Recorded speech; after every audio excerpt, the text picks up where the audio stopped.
So I go to get told, and Kathleen comes with me, and this section is called Breaking the News, because it's really quite a strange thing to be broken the news, right? How do people do that? Now, Diane, you're a vet. You've had to break news before about animals and things like that, so you know, there's the whole, how do you tell somebody? And yeah, it's hard. It can be hard, and you know, does your face speak for you? All of those things. And this past October, it was Breast Cancer Awareness Month, so I was torturing myself watching breast cancer movies, and they get to the part where I do it. Oh, yeah, you know. But the doctor comes in.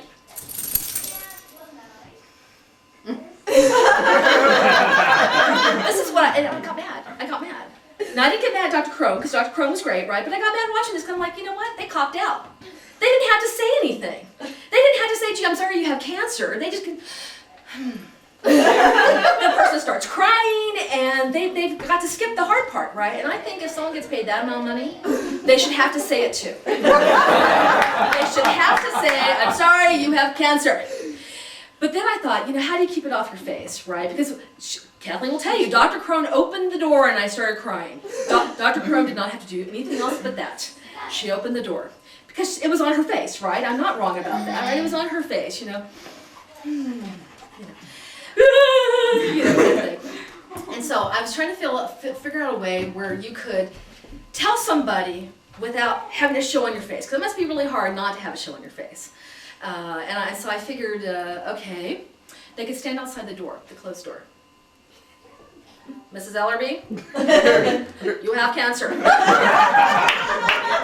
See, this way you couldn't read the face, you know. I would say they could slip a note on the door, but I still think that's cowardly too. I think they should have to say it. They should have to say it. I thought about that too. An automated message. Hello, Mrs. Ellerby. I'm so happy to report that you have cancer.